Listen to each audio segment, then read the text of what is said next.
in there. You can heat up your sandwich that way too. I like it. Yeah, it's a good purpose. Nice. I needed a place to set my sandwich, so good job. Today's September 21st, and I'm here with the other half of the A team, Anthony. And we had quite an adventure yesterday on our way down to the Foster Bar boat launch and trailhead, where we're going to be staging a car later this morning.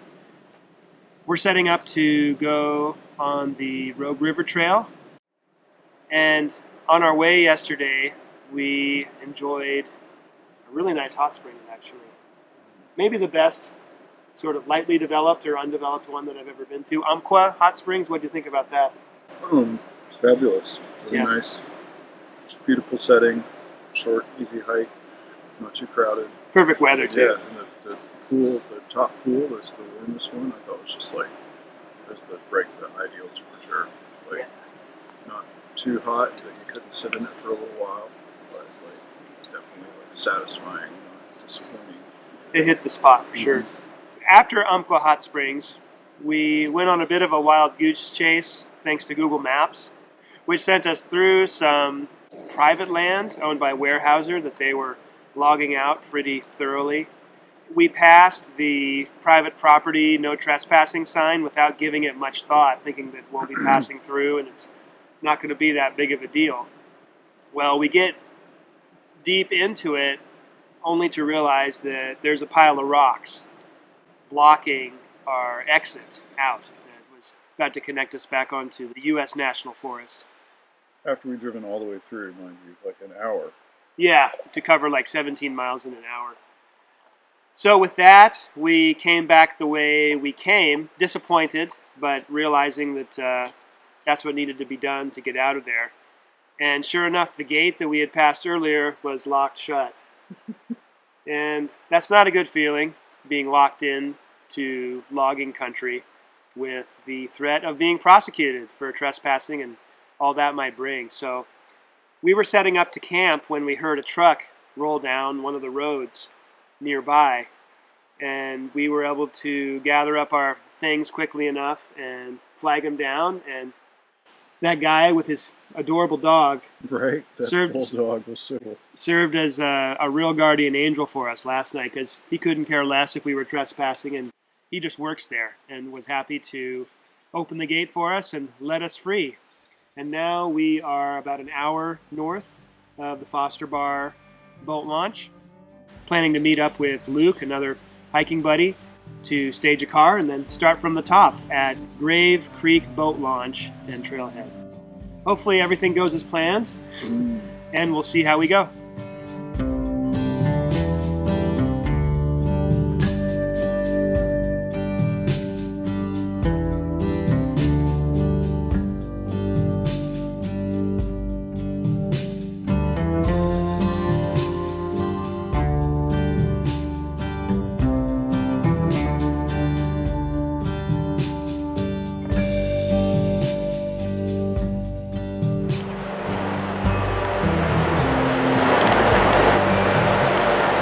There that we saw earlier, it's going for a little swim now. Looks to be a pretty proficient swimmer as well.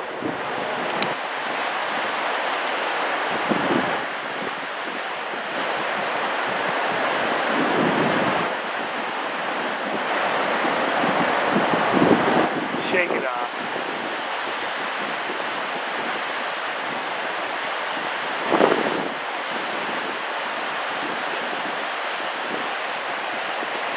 He just swam across the Rogue River like it's nothing.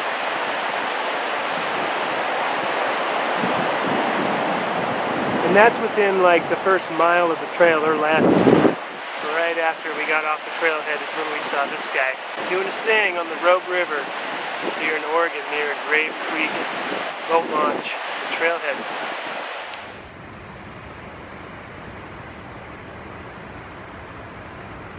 Down here at the shore of the river by Rainy Falls.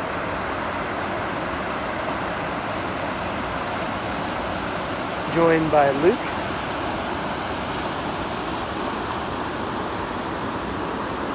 Conditions are somewhat smoky, but not so much to make it unpleasant.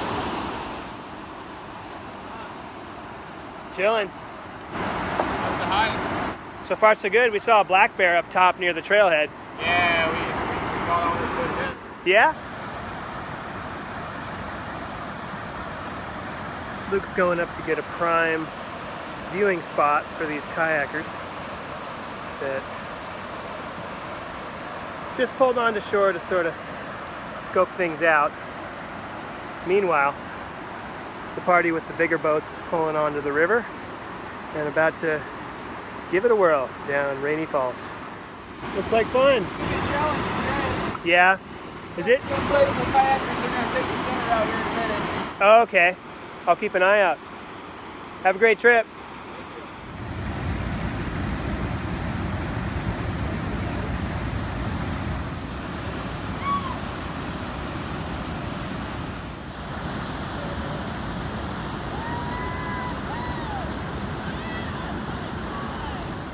What does the sign say? On December 23rd, 1964, the Rogue River crested this month, which is 55 feet above sea level. Wow, so the water was this high. Holy smokes. Yep, There. that qualifies as high water. Yep, he's chilling in there.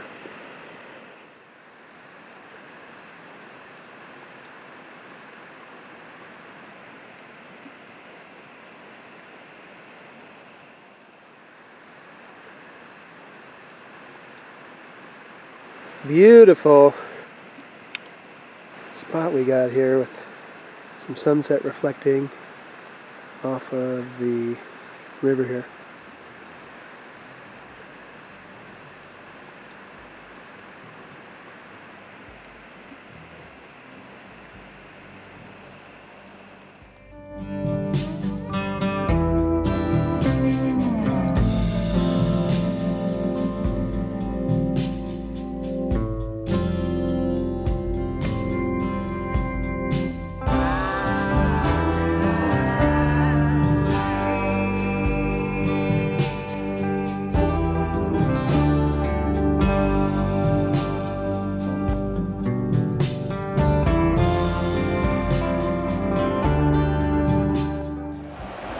Luke mentioned that you guys saw some wild grapes. Yeah. Yeah? So you were able to eat them also? Yeah. Nice. Like on the first one, I spit some of the seeds out, but the second time I just like ate them, and they were actually pretty tasty. Kind of mildly astringent, a little bit sharp. But they kind of added to the whole, because you know there wasn't much of the grape otherwise. So enjoying the seeds seemed to be the best way to enjoy the grapes. I want to see what they look like. Maybe that's what the bears have been eating. You know, I wouldn't be surprised. The bigger seeds in that print that we saw, those could have been those grape seeds. Right? There was some scat back there not too long ago that looked more like a predator sort of scat, had fur in it. I saw some like that yesterday, but nothing today. Maybe it was just fur that had not been digested. Yeah, something that eats little animals or furry things.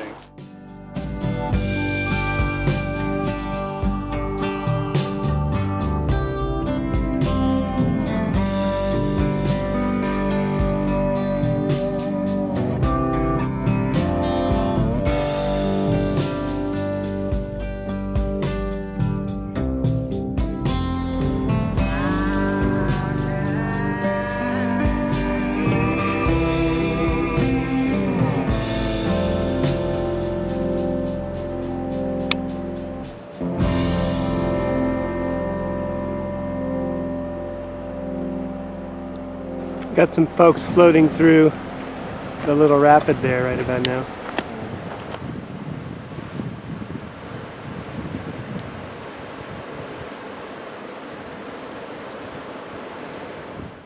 I'm not sure if I'd feel comfortable taking children or people that are uncomfortable with like drop-offs on the left here. I don't know how safe I'd feel about that. What do you think?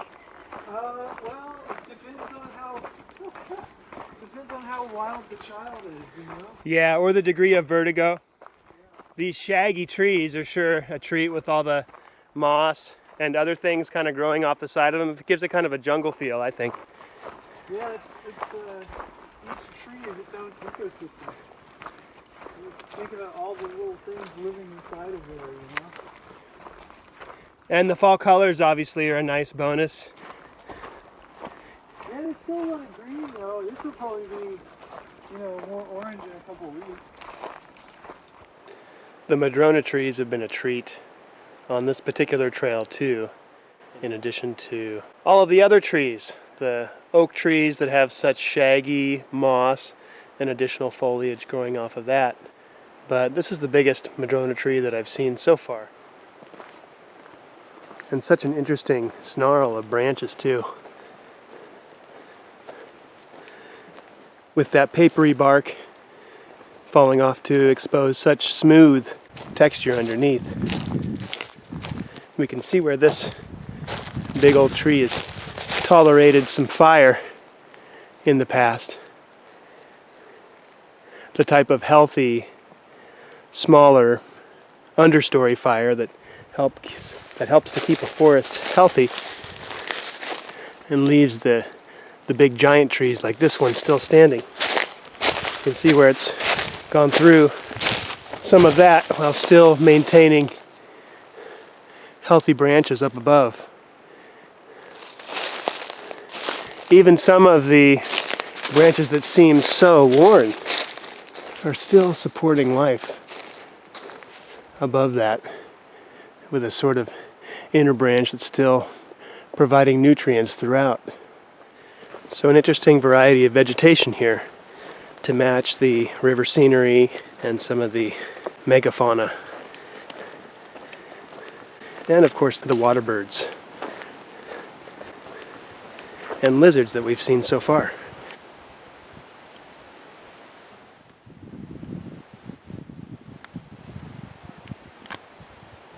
I'm here at the Meadow Creek campground. There's room for quite a few tents, easily accessible from the trail. You could tell it's well established from all of the toilet paper blossoms, unfortunately. But there should be a pretty easy water access too.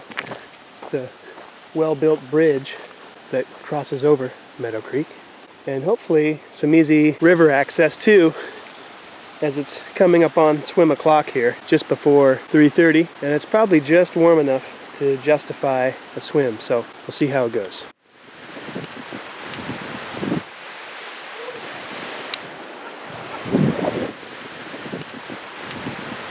Yeah, you're more resilient in those cold temperatures than we are. It does look refreshing though. It's very refreshing. Meadow Creek also has an abundance of these Oregon grapes here. They have rather large seeds with a small sort of fruit, but they're nice and sweet. And if you do eat the seeds, like I just was, they get kind of bitter at the end. But very tasty. I can see why the bear's diet is dominated by these Oregon grapes that we see here along the Rogue River. Even without the moon out though, pretty nice magic hour we got going on tonight. Had a little sprinkle of rain earlier, but really just enough to provide some sort of air conditioning, right? During the hike. It's nice and cool. Just polished off some pudding that was in that very bag. It's a prodigious amount of pudding. Prodigious?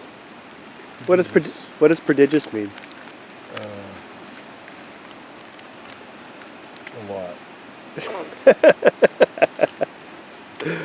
All right, excellent first full day on the trail. Today's September 23rd. About to get back on the trail here. Covered about 10 miles yesterday between Whiskey Creek and Meadow Creek. And we plan to cover about another 10 miles on our way to the Rogue River Ranch area there by the Mule Creek campsite. So we'll see how we go.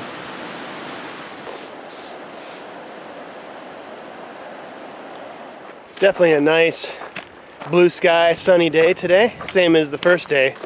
So it may very well be hot enough for me to take a dip in the river again. Not the cold weather would discourage Luke, but we'll see what it's looking like when the hottest part of the day comes around in mid-afternoon or so.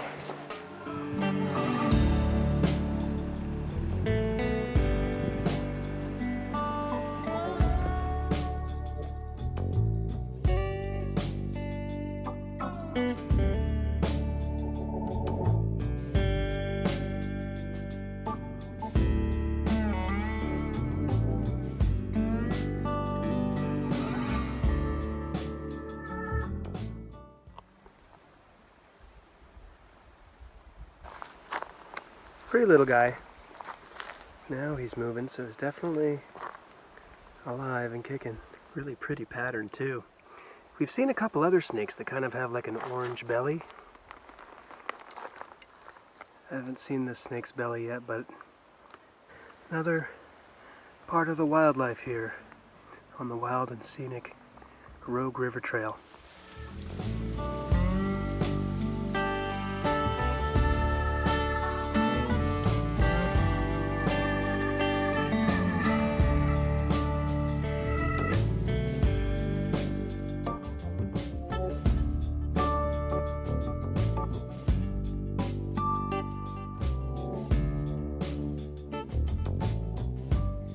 As I come along this section approaching Ditch Creek from the east going westbound, there's definitely some sections of trail that are a bit precarious and eroding. It's very impressive how so far they're holding this 40-mile section of trail together. So here's an example of a section that's a bit narrow and potentially slippery. I would imagine it'd be worse if there were storms. Reminds me of the Eagle Creek Trail, the area that got burned in the Columbia Gorge on the Oregon side last year, as far as there being precarious sections that could pose a hazard to less sure-footed hikers. There's a variety of ways that they've been reinforcing the trail here too, from sort of metal baskets full of rocks kind of bolted into place to what we see up here is some wood that was stacked up and sort of bolted in with some rebar, looks like. But still some impressive scenery as we watch a boat paddling upstream there for some reason. We must be right around the corner from Ditch Creek at this point.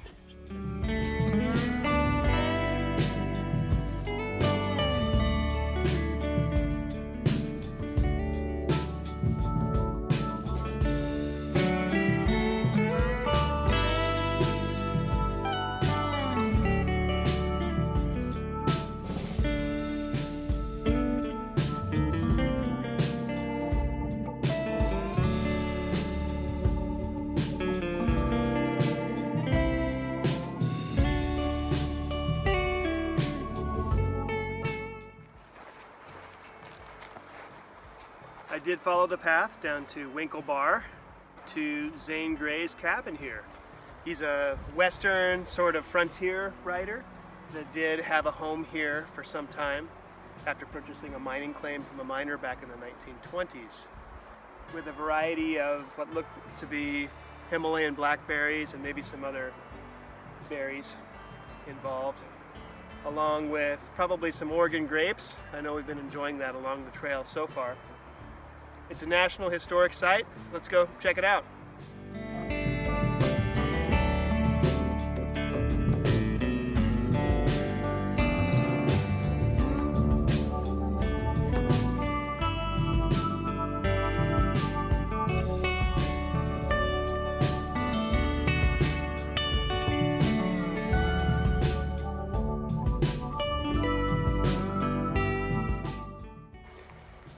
Found another really pretty snake just up from Quail Creek. He's right on the trail until I came up. On either side he's got a yellow streak as kind of like a streamline, that might be painted down the side of a car. And then the red streak along the top. So a pretty variety of snakes here on the Rogue River Trail.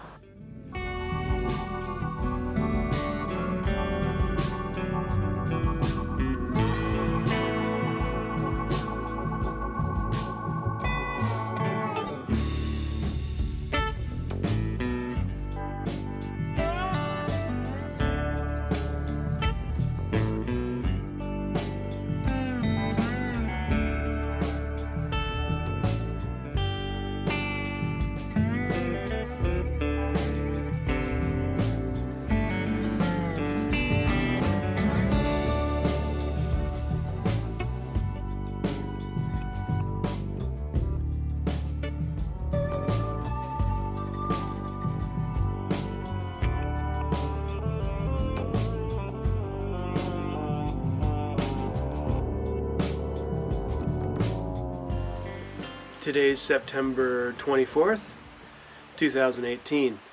Last night we camped here near the Rogue River Ranch, having covered about 10 miles between Meadow Creek and the Mule Creek here.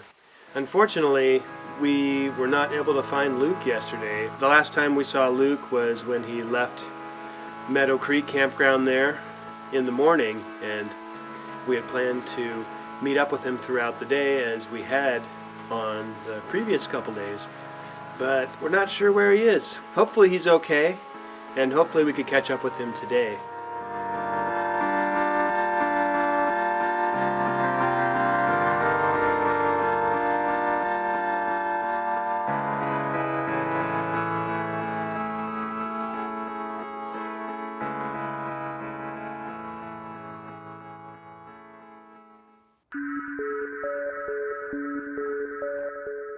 On the next Backpacker Diaries.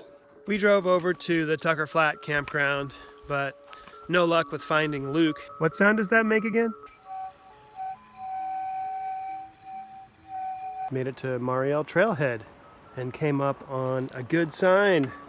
Apparently an aluminum fishing boat got stranded on Blossom Bar, one of the roughest rapids on the entire river, and they're still trying to get the boat out from where it's pinned up against the rock and the current.